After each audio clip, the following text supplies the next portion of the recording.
it's Good News with Dean Martin, and I'm Jerry Lewis, and we're bringing you the good news. Hi, Dean. How are you? This is so much fun. Let me sing a song for you. No, don't even try, Dick. Your real name is Jeff Heiser, isn't it? It's Jeff. And my name is Dick Baumbach. And we are bringing you the good news for today. I'm sure we really stumped you with that one. Yes.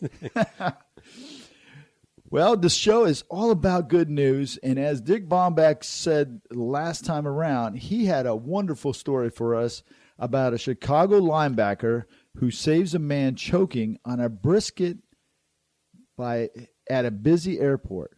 Mom would be proud. Yeah, this was amazing. This just happened recently. Chicago Bears linebacker Gerald Freeman was on his way to training camp, and he was at the Austin Bergson International Airport, and he got a hankering for some barbecue, and he figured it would be his last chance for junk food before he got into the training, so he stopped at the Salt Lick Taco Bar, which Diane and my wife have been there several times, and he sat down, and the man next to him all of a sudden had a desperate fear on his face, and a woman came running over, started to give him a Heimlich maneuver, but it wasn't working. So Gerald said, "Let me try," and he failed the first time. He did it again the second time. It hit him, and when he did that, the stuff came out of his mouth. Did he yell fumble? No, he didn't. No, he didn't. But somebody said, "Oh, my God, you just saved that man's life." And Gerald said, "I guess my mom would be proud of me." And the gentleman is Marcus Ryan, and he says he believes he would have passed away. Wow, that's an amazing story. I mean, at least he saved the touchdown, right? Yeah. You're into the new sports part of it. Oh, gosh. That is a good story. Have you ever been in the airports that have those big stuffed potatoes? Yes. They look like footballs? Yes. I was in an airport one time where they had those things, and I saw a guy take literally almost half of that in one bite. Oh. Could you imagine? Was Gerald by him? Was standing by him? He should have been. Oh, gosh. We have such a good time. This next story is about scientists may soon be able to give transplant patients 3D artificial hearts. This is very interesting because, they can do other organs, but the heart has been the hardest one for them to reproduce. And they now are on a path, and it's actually the Switzerland Federal Institute of Technology. They have come up, they believe, with a method to do it. They are now starting to test it, and they wanted to get the word out that it is very possible that their initial tests are showing a positive way in the trials to make it happen, that the heart pump will be having liquid similar to human blood. Wow. Now, is the heart itself, the cells that they're going to use, actually going to cause the pumping, or will they have an additional mechanism to make the heart pump? They'll have additional mechanism for the pumping. Well, it'd be like a pacemaker, probably, right? Yeah. And the next step on this whole thing is going to be to make sure that the material and the stuff performs well.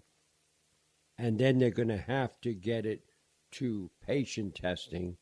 And if it works, it'll save thousands of lives. That's incredible. Now, where is this? In Switzerland. Switzerland. Yeah, we wouldn't be able to get into patient testing here for about 20 years. Right, exactly. Maybe gosh. after that story we had about the windmills, maybe things come I over don't know. this way. I don't know. This next story is one that's very near and dear to my heart because, You know, my two nephews are police officers, and I think they deserve a lot. It's about a 9-year-old has given over 7,000 donuts to police officers. Now, I know that there's a lot of jokes that could be made about that, but that's pretty serious undertaking. Well, this young man is on a mission.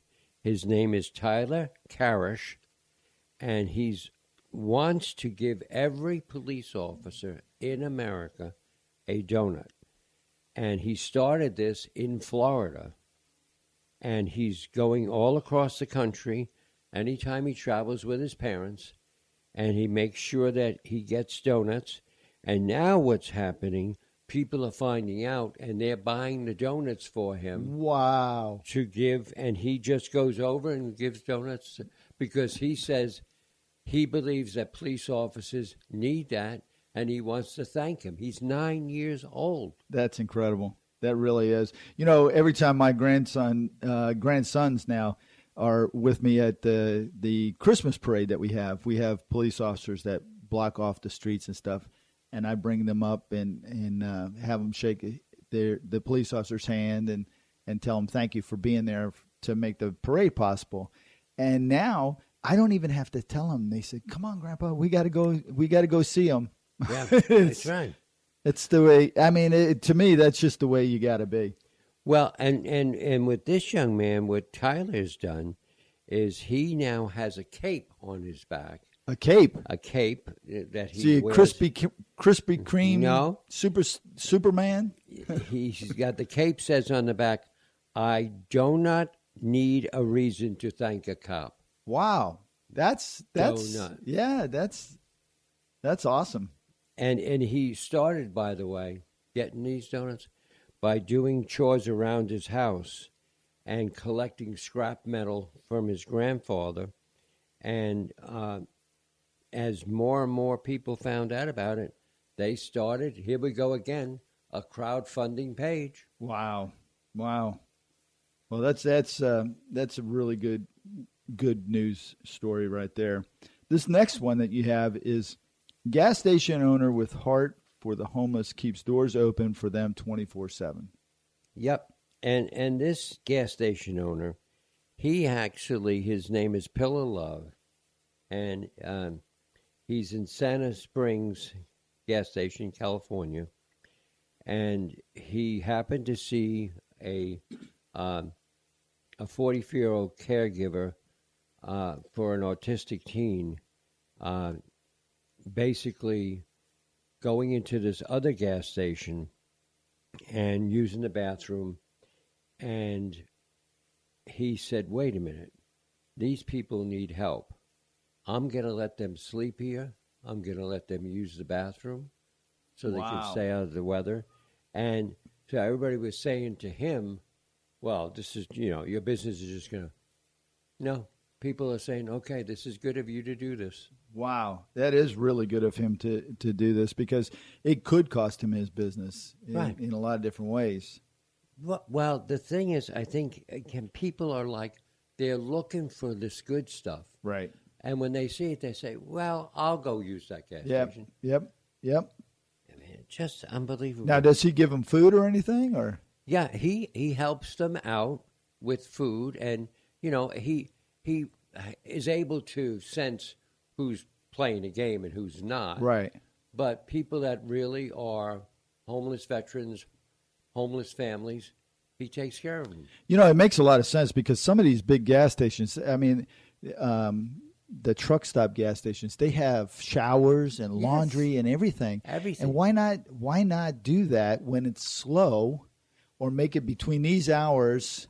This is for who it is. And I mean, shoot, they take a write-off on it, right? So what?